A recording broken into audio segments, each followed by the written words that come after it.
What's going on, people? Welcome back to another episode of Ballers Club with Bernard. It's your main man, Bernard Richards Jr., here to give you what you need, how you need it, when you need it. Man, what a week of basketball. All I got to say is, if you're not a fan of the NBA, you might as well join the club because the NBA is taking off in new heights that we haven't seen before.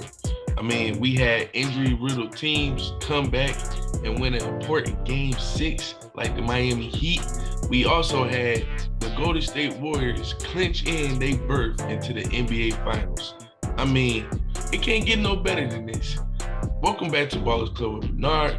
It's your main man, Bernard Richards Jr. here.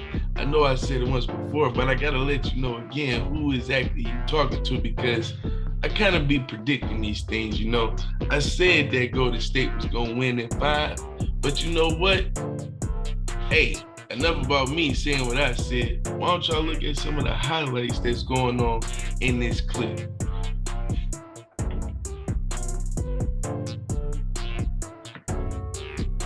Now, that was simply amazing, but we got to bring it back. You know, it was a lot of tragedy that happened, and I just want to have a moment of silence for those victims out in Texas. You know, all those kids, those two teachers. I mean, we got to have a moment of silence. So if you guys could all please have a moment of silence with me as we, you know, continue to mourn the loss of those children and of those two teachers that, you know, gave their lives to protect other students in there. So let's just have a moment of silence.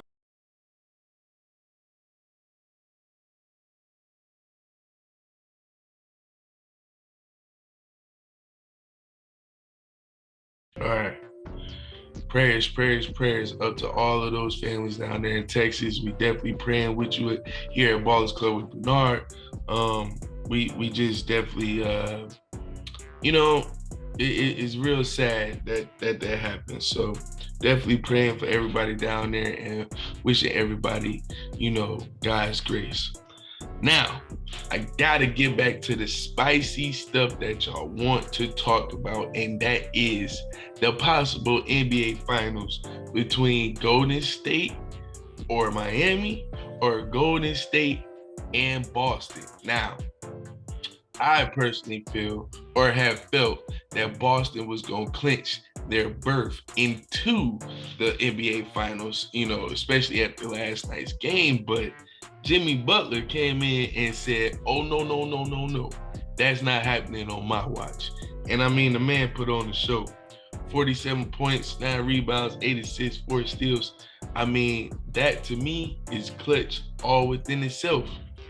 I, understandably so, have felt like the Miami Heat team was just riddled with injuries. I mean, from the beginning of the season all the way up until now, it's just been a season of injuries for them. They had a lot of turmoil, a lot of ups and downs. As y'all can see, Jimmy Butler and Udonis Haslem getting into it on the sideline. But for a lot of teams and a lot of organizations, that's something to be heralded. That's something to be like, okay, that's good because that shows that they want it. You know, if you didn't want to be a champion, if you didn't want to be a basketball player, I'm pretty sure, you know, the people in the Heat organization will tell you, okay, thank you, have a nice day, you can go ahead. Because it's championship or bust there. Even though it's been a lot of teams that, you know, haven't done good for Miami, it's championship or bust. So I really feel like Miami is definitely a playoff resilient. Like they don't fall into the noise. They don't fall into, oh, Jimmy is playing horrible and his knee is hurting. Oh, Kyle Lowry, you know, it hasn't been the same Kyle Lowry. All they do is ball. That's all they do. And they ball hard for Coach Erik Spoelstra, who was a candidate for Coach of the Year. And I mean, the guy's a savant. I mean, you look at every team that he has had, he has gotten the max potential out of a lot of his players, even superstar players, you know, like LeBron, like Chris, like D-Wade, he is, kind of got them to understand and buy into, okay, this is a team concept. This is the Miami Heat. It's championship or bust. What are you going to do? So, I feel like, and then, Draymond said what he said about, Golden State might win it, and then that sparked a little controversy. So Miami is definitely resilient to controversy. They just, okay, that happened, next play. Okay, this happened, move on. And I mean, when you have a team full of veterans or a lot of veterans and playoff bound NBA championship type guys, I mean, this is what happens. You have that DNA, and Miami is definitely putting up that fight. They not letting it go. They are not letting it go. So shout out to Miami for that crucial win last night. That was a great win. Now Boston, I don't know. This Eastern Conference Finals has been one of the best Eastern Conference Finals that we have had in a long time. I mean, you got to think about it. When have we had two teams that was this evenly matched with the injuries, with, coaching? Because I think Ime Udoka, he gonna be one of them coaches in a couple of years. Like, he's not no scrub. He definitely gets the best out of his players. But, when it comes to injuries, especially injuries to key players that that you're gonna need, sometimes it's just, oh my God, you wonder why, why is it happening like that? Or why are these injuries happening? But it takes for a good coach to make sure that, okay, next man up. And that next man up has to be prepared to the point to where it's no fall off. It's no, oh my God, like our star player at this position is gone. How are we going to survive? How are we going to manage? No, this is how you manage. You coach. You make sure that from your first player to your 15th player is able and ready to play and make plays for you and your squad. That's the only way. You can try to sit up here and sugarcoat with other people and, oh, you're going to play, and then they don't play. Like, no, good coaches keep the 15th guy, the practice guy, they keep them engaged so that just in case something happens or something goes left, hey, you got that confidence that I instilled in you to make sure that you perform your best. So, both coaches have definitely got the best out of both of their guys. Now, do I feel like it's going to be a little bit of lean towards Erik Spoelstra and the Miami Heat? Yes, and this is why. Erik Spoelstra has been in almost any situation imaginable as far as a head coach with the Miami Heat. Now, I want y'all to understand that with Erik Spoelstra, there's nothing that you're going to get past him. Right now, Udoka, he's a great coach, but I feel, and it's just me, y'all, it's really on the players that he has, not necessarily the system. Because, see, to me, Udoka is using the San Antonio system. That's what he was brought under. That was his, tutelage from his, sensei, Coach Popovich. I mean, that's what he knows. Does he have the players for that? No. And this is why I say that. Jason Tatum and Jaylen Brown need the ball. As y'all seen, the running joke for Jaylen Brown was that he can't dribble. Now, I don't know about if he can't dribble, but as far as being able to create off the bounce, it's real hard for Jaylen. It really is. And at the end of the day, you're not trying to discredit anybody, but you're just trying to keep it how it is. But in a San Antonio system, Jaylen Brown wouldn't be handling the ball like that. It would most definitely not be Jaylen Brown. And then also with Jason Tatum, there is no way in that system Jason Tatum would jack up so many shots that he does. Everybody knows Pop will sit him down. So that's why it brings me back to, this is why it's imbalance, especially in this series, because yeah, he preaches defense. Yeah, he preaches, grit and toughness. But also at the same time, your system has to match up with your players. If it doesn't match up, then you're gonna get some days they doing good, some days they not doing good, and that's the thing to where, as a coach, you have to adjust. And by it being his first real season with them doing, these type of numbers, I don't think that he's been able to adjust to the playoffs. I mean, he's played in the playoffs, he's coached, assistant coach in the playoffs. Yes, I understand it. But it's different when you're the head coach, because not everything is on you. It ain't on Joe Schmo, it ain't on the other person, it's on you.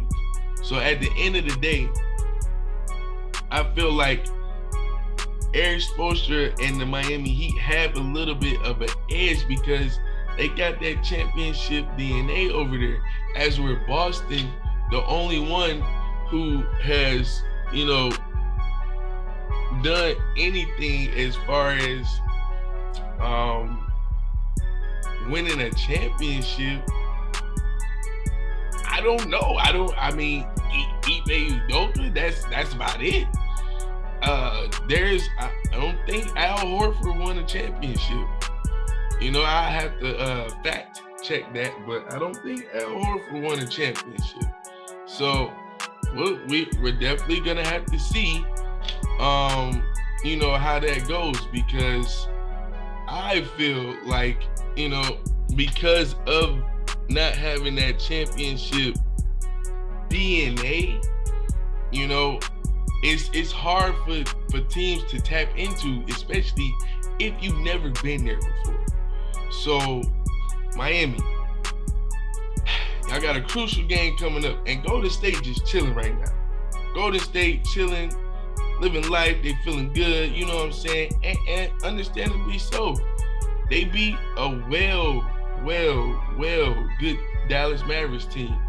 And Jason Kidd really showed himself as far as being, a potential great coach. He really did. Luka, I like Luka. I was saying Luka was the next Larry Bird or Larry Bird 2.0. But I'll tell you something. Larry Bird would not play defense like that. Larry Bird would not play defense like that. He would have had more pride. He would have had more grit. And he would have made sure that the opposing team knew, y'all ain't finna have it like that. If you gonna close me out, you gonna close me out at my house, not at y'all house. If you gonna embarrass me, then I'm gonna make sure I'm gonna drop a whole bunch. Now, don't get me wrong, Luka can score, but when it comes to all aspects of the game, he not there yet. So sorry, Luka. I give you about 1 or 2 years, but defensively, you don't even care. And that's plain as day. Now, me personally, I got to talk about Golden State because, and this is why I got the University of Michigan jacket on for my main man, Jordan Poole. Shout out to Jordan Poole for getting to the NBA Finals. I mean, Jordan is playing stupid right now. The boy got so much sauce, I don't even think he know how much sauce he got. And, just to see the growth of Jordan Poole, I remember first seeing Jordan Poole when he hit that shot in college. And everybody in their mom was going crazy like, yo, Jordan, you seen that shot by Jordan Poole? I knew right then, if you can hit a shot like that in a pressure situation, he got a shot. He got a real definite shot to being in the NBA, because we all know that in the NBA today, it's about shooting. And what does Jordan Poole do best? Shoot.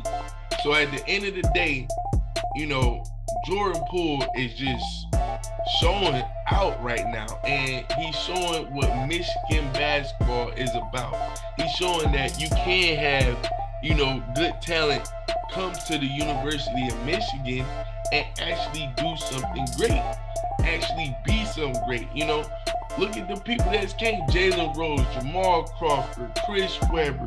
You know what I'm saying? It's been some pros that have came out of the University of Michigan. So shout out to Jordan Poole from getting, to the NBA Finals with the Golden State Warriors. Man, it's been a long time coming for Jordan, but he here and he doing his thing. So shout out to the man. Shout out to the University of Michigan. Hey, University of Michigan, y'all better keep pulling them. Y'all better keep pulling these talented kids to come to y'all programs, because it's a lot of potential out here. And Jordan Poole is making University of Michigan look real good right now. I'm just saying. So I want to raise this question to everybody. Who do you think is going to be in the finals? Do you think it's going to be Miami, or do you think it's going to be Boston? Also, another question. Is this team, this Golden State Warriors team, just as good or even better than their first championship team, on their first one in 2016-2017? Let me know in the comments or wherever below. Let me know. Let me dig up some history, because I think that this team's better than that team. And that was the team that kind of like kickstart everything, Curry and Draymond, and that kick-started everything. That's when they still had Bogut, and that kick-started everything. And I really feel like this team is better than them. They got more depth, and they can, Steve Kerr can put out more people, you know what I'm saying, than he could before. Now, don't get me wrong, they was rolling deep then. But this team a little bit more, how can I say it? There are more scores on this team. Like, in that first championship team, everybody was in their role. It was like more role players, you know what I'm saying? As where this team, yeah, everybody got their role, but at least 10 dudes could drop 20 quick. At least 10. And that's the excitement that Steve Kerr has when he's coaching this team. I mean, how could you not be excited when you coaching this team? I mean, you got Steph and Clay, and they doing their thing, but then you got the emergences of Andrew Wiggins. Kevon Looney has been the anchor for a long time, still holding it down. I mean, they got pieces to where it's like, okay, Jordan Poole is getting real cold in the pool, man. I'm telling you, he doing his thing. And at the end of the day, you can't stop that. You can't stop that. So I feel like this Golden State team might be better than that first championship team, because that first championship team didn't have a Jordan Poole. And we all know Jordan could drop 30 on you if he really want to. To me personally, I don't think Jordan Poole has played, the way that he has wanted to be totally honest. I think that it's another level for him to get to. Another one. I think it's another level for him to get to. And I think that we probably gonna see it in his playoffs, because, everybody hurt right now. But at the same time, when you got key players that's, basically, I wouldn't say he's resting, but because of the team that they have, he don't have to play that much. And he don't have to give that much effort, because you got Steph Curry and Klay Thompson as your backcourt. Again, to me, this team is better than that first championship team, because you knew who Steph was, you knew who Klay was, you knew who the scorers was. With this team, yeah, you know who the scorers is, but Otto Porter Jr., when healthy, could come in and light you up. Toscano Anderson, I like him. if he played good, he could get in double digit scoring. You know what I'm saying? Damon Lee. I really feel like, you know, he could get into his inner splash, brother, because he part of the family with the Curry family, and he can go off for about like 15. This team is deep, I'm telling you. And plus, Andre Iguodala ain't even suited up yet. He even suited up yet, so they can just activate him. Okay, yeah. There go the Finals MVP of that championship. Just go ahead.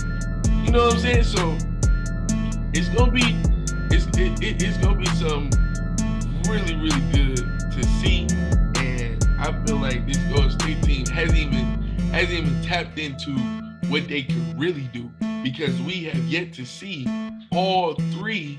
And I'm not talking about Draymond this time. I'm talking about Jordan Poole, Steph Curry, and Klay Thompson. We have yet to see all three basically go bonkers in the same game. We haven't seen it. We've seen one go bonkers, another one go bonkers, another one go bonkers. Now the most consistent has been Steph, but